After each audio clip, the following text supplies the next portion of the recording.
আমি অনেক জায়গায় শুনেছি রিজিক পূর্বে নির্ধারিত, আমার কাজ না করলেও যা পাবার তা পাবো কিনা। এই ভদ্রলোক সম্ভবত আমার মতো অলস প্রকৃতির মানুষ। তিনি চাচ্ছেন যে আল্লাহ যেহেতু রিজিক নির্ধারিত করে রাখছেন, তাহলে এত কষ্ট করে লাভ কি, শুয়ে থাকি। অনেক যুবক আছেন আমাদের কাছে প্রশ্ন দেন, দিয়ে বলেন, ভাই এমন কোন আমল বলে দেন যে আমল করলে আল্লাহ তাআলার কাছ থেকে আমি বিপুল পরিমাণ টাকা পয়সা পাবো, আমার আর কিচ্ছু করতে হবে না, এত হ্যাসেল নিতে চাই না। অনেকে একটা নির্দিষ্ট অ্যামাউন্টের কথা বলে দেন যে আল্লাহ তোমার কাছে বেশি চাই না, এই লাখ দশেক টাকা দিলে আমার চলবে। আল্লাহ সুবহানাহু ওয়া তাআলাকে বাজেট ঠিক করে দেয়। এগুলো ভুল। দোয়ার মধ্যে যদি এরকম ভুলভাল দোয়া করি তাহলে তার পরিণতিও খুব ভুলভাল হবে। আপনারা অনেক গল্প ঘটনা এই সংক্রান্ত জানেন, আমি আর সেদিকে যে সময় নষ্ট করতে চাই না। আপনি অলস হয়ে শুয়ে থেকে যদি রিজিক চান তো মনে রাখবেন এটা কোনো মুসলিমের প্রত্যাশা হতে পারে না। আল্লাহ সুবহানাহু ওয়া তাআলা বলেছেন, ফাইদা কুদিয়াতিস সালাহ ফান্তাশিরু ফিল আরদি ওয়াবতাগু মিন ফাদলিল্লাহ।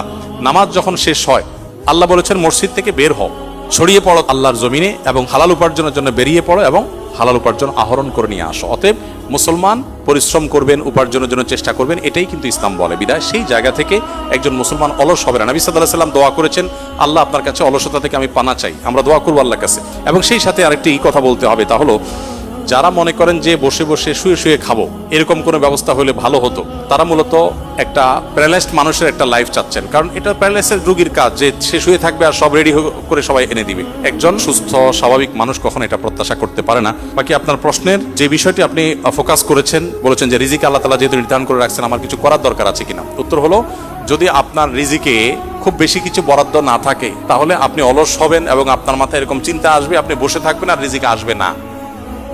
আপনার রিজিক কতটুকু আছে সেটা আপনার অ্যাটিটিউড, পরবর্তী আপনার যে প্রাপ্তি সেটা দেখে বোঝা যাবে। এজন্য একজন মানুষ তাই পাবে যা তার রিজিকে আছে। রিজিকে আছে বিধায় আমি শুয়ে থাকি, এই কথা চিন্তা করে যদি আপনি শুয়ে থাকেন, আপনার রিজিকে কিছু না আসে, তাহলে বুঝতে হবে আপনি কপাল পড়া, আপনার রিজিকে আসলে কিছু ছিলই না।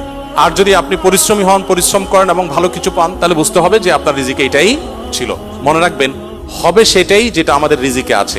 আমাদের রিজিকে যা আছে তার বাইরে কোনো কিছু হবে না। আমরা চাইলেও হবে না, না চাইলেও হবে না।